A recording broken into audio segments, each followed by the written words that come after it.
కారం రంగు రుచితో ఉంటుంది. ఆచి మిరపపొడి అదరగొట్టే కారం రంగు రుచి. టాలీవుడ్ యంగ్ జనరేషన్ హీరోలు ఏదో ఒక సినిమా చేస్తూ టైం పాస్ చేయాలనుకోవడం లేదు. పాన్ ఇండియా రేస్ లో తాము కూడా నిలబడాలంటే కాస్త డిఫరెంట్ గా థింక్ చేయాలని ఫిక్స్ అయ్యారు. అందుకే తమ కంఫర్ట్ జోన్ ని కాదని కొత్తగా ట్రై చేస్తున్నారు. అప్కమింగ్ లిస్ట్ లో అలా డిఫరెంట్ గా థింక్ చేస్తున్న స్టార్స్ చాలా మందే కనిపిస్తున్నారు.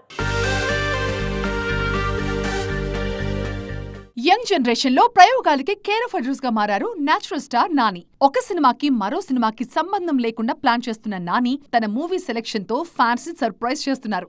దసరా లాంటి మాస్ మూవీ తర్వాత అదే దర్శకుడితో ది పారడైజ్ అనే బోల్డ్ మూవీని పట్టలెక్కించారు. రౌడీ హీరో విజయ్ దేవరకొండ కూడా డిఫరెంట్ గా థింక్ చేస్తున్నారు. సక్సెస్ ఫెయిల్యూర్ తో సంబంధం లేకుండా ఆడియన్స్ కి మంచి ఎక్స్పీరియన్స్ ఇవ్వాలని కష్టపడుతున్నారు.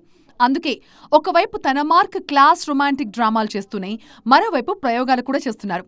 త్వరలో ఒక పీరియాడిక్ మూవీతో అలరించబోతున్నారు ఈ యంగ్ హీరో. అక్కినేని యువ సామ్రాట్ నాగ చైతన్య కూడా రూట్ మార్చారు. రొటీన్ లవ్ స్టోరీస్, యాక్షన్ సినిమాలు పక్కన పెట్టి కొత్తగా థింక్ చేస్తున్నారు. తండేల్ సినిమాతో బిగ్గెస్ట్ హిట్ అందుకున్న చైతు ఇప్పుడు అడ్వెంచరస్ యాక్షన్ థ్రిల్లర్ జానరాలో ఒక సినిమా చేస్తున్నారు. నిఖిల్, అఖిల్ లాంటి హీరోలు కూడా కొత్తగా ట్రై చేస్తున్నారు. ఇన్నాళ్లు స్టైలిష్ గా కనిపించిన ఈ ఇద్దరు హీరోలు ఓరా మాస్ లుక్స్ లోకి మారిపోతున్నారు. ఎల్లమ్మ కోసం నితిన్, లెనిన్ కోసం అఖిల్ డిఫరెంట్ లుక్స్ ట్రై చేస్తున్నారు. కథల విషయంలో ఇంతవరకు టచ్ చేయని కాన్సెప్ట్ని సెలెక్ట్ చేసుకుంటున్నారు. మరి ఈ ప్రయోగాలు యంగ్ జనరేషన్ కి ఎంతవరకు హెల్ప్ అవుతాయో చూడాలి.